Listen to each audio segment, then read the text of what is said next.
On this episode of Searching for History, we're going to check out the ghost town of Dryad.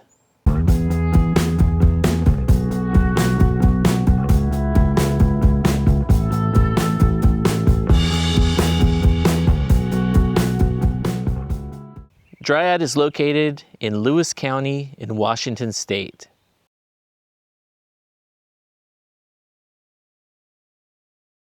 Dryad was first known as Salal.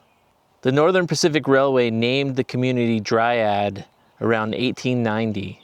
It was named Dryad because a dryad, a mythical wood nymph, might find itself at home living amongst the abundant fir and cedar trees.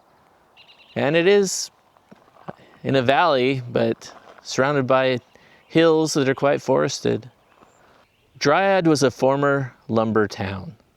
The community was originally located 2 miles to the south, but moved when the Loyding-House brothers built a sawmill at Dryad's present location in 1902. The Dryad Community Baptist Church was built in 1903, and it was one of the original buildings in Dryad. The church can be seen in an early circa 1900s panoramic photo. It still has the bell in the belfry.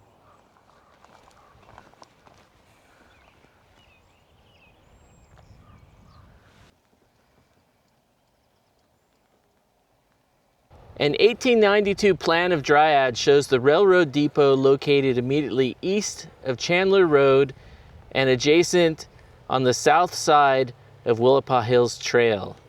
So that would be really just right behind me. I found a 1915 photograph of the depot that I will show here. I was able to locate the location because the railroad grades seen in the 1892 plan are visible in LiDAR imagery.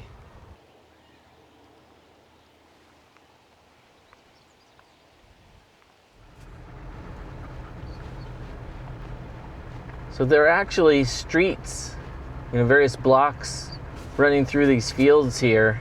So like this is 3rd Street, and there was a 2nd and a 1st Street, and it's all gone. Pretty amazing.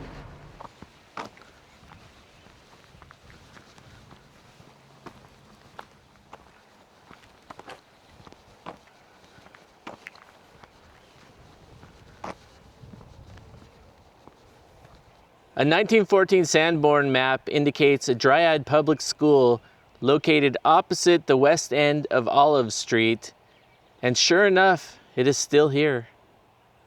It definitely looks like a school. I mean, you can see like more of an industrial kind of fan or ventilation chimney on the top, and then you have, neoclassical pillars either side of the main entrance. And you can see there would be a schoolroom on the left and then one there on the right. I think, though, it's been used as a house at some point or an apartment or something like that. Well, it looks like it was a school at one point, and then they made it into a house, and that makes it look less cool. But you can still see that it was a school. There's no trespassing signs, so that's as close as we're going to get. The Dryad Public School still exists. It's kind of a big building for what's left here. But the town was, it was a logging town. Yeah. So when you look at the panorama, it's actually quite big. Yeah. And then all that's left now is the church and kind of the ruin of the school. Mm-hmm. It's definitely in a highly dilapidated condition. Yeah. Yep.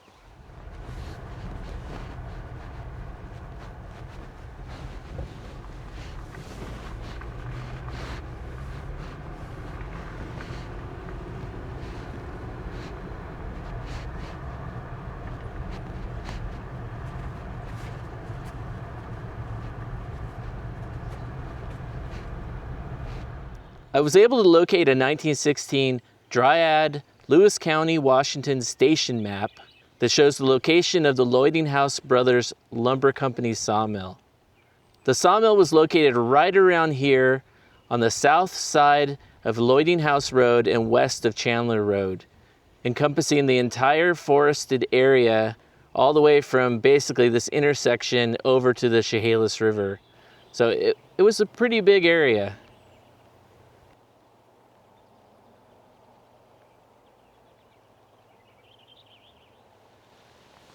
Well, we're under the porch at the church here because it decided to rain on us. Yep. Life in the Pacific Northwest. It's true. It rains in the summer. It really does rain here. Well, Erin, any thoughts on Dryad?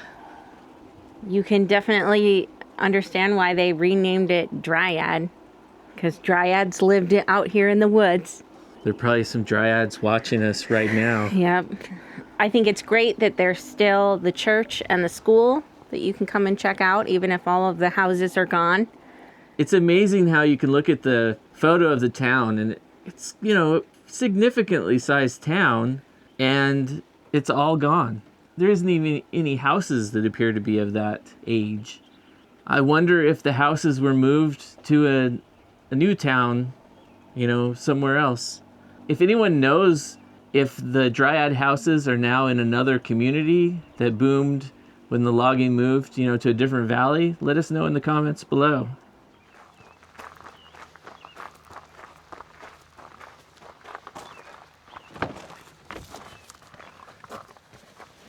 Hi, Thora.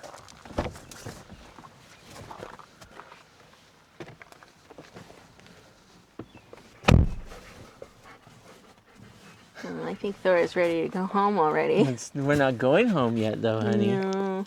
No, not yet. Thora, come here. Not yet. Okay, I'm She'll closing get the door. out.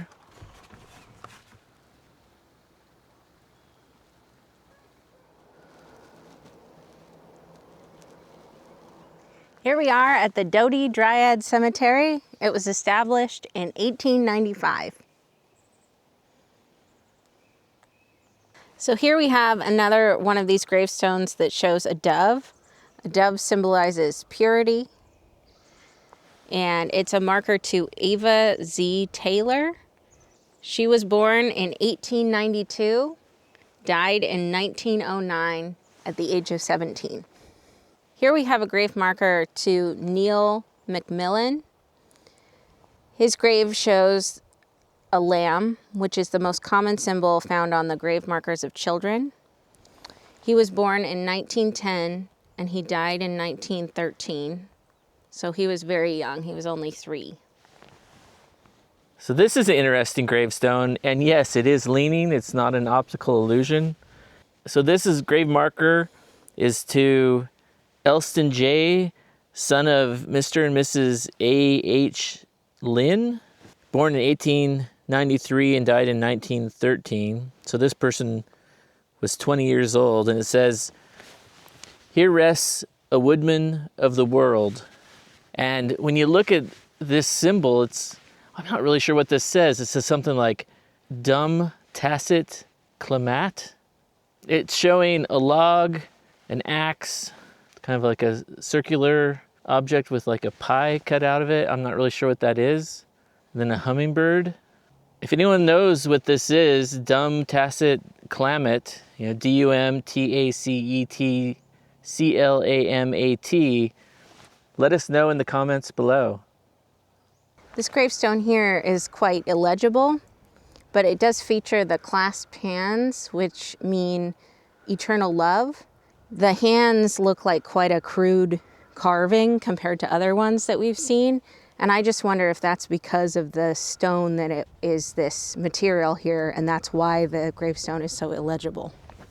Yeah, it seems to be deteriorating. It might be a sandstone. I think it is, actually. And it looks like whoever this person was died September 27th, 1892 or 1897.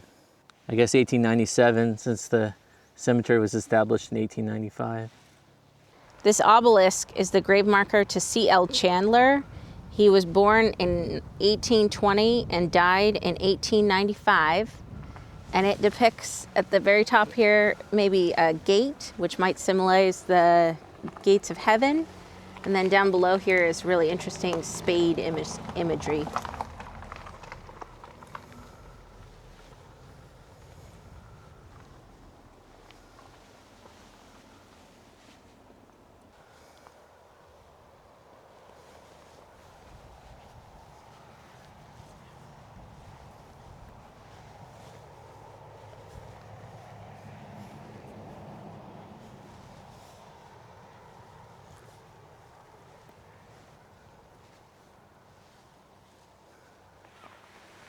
Here's an interesting marker that represents the Connell family. It says "Gone Home" at the top, and in the middle here it shows gates. They look a little bit like wrought iron gates, and then a path into what looks like the kingdom of heaven in the middle.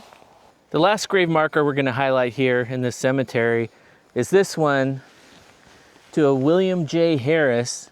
It says here Sergeant 39th Iowa Infantry, born in 1844 and died in 1943, so at the age of 99. And it appears William Harris was a Civil War veteran. We visited Dryad, and then we came out here to the Doty-Dryad Cemetery. Actually found some older gravestones. So any thoughts before we close out this video? It's really great that you can still visit the church and the school in Dryad and this wonderful cemetery and see some of the older gravestones. To visit the ghost town of Dryad, and then coming out to this cemetery will give you a kind of the whole picture of this community. Well, that's our video on the Dryad Ghost Town. Don't forget to like, share, comment on this video, and please subscribe to Searching for History. Thanks for watching.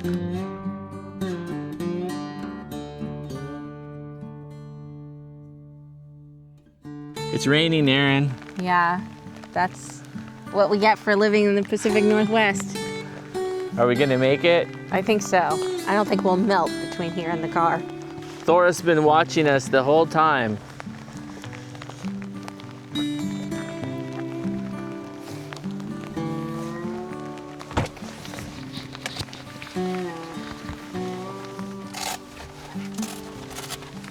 She's ready to go home now.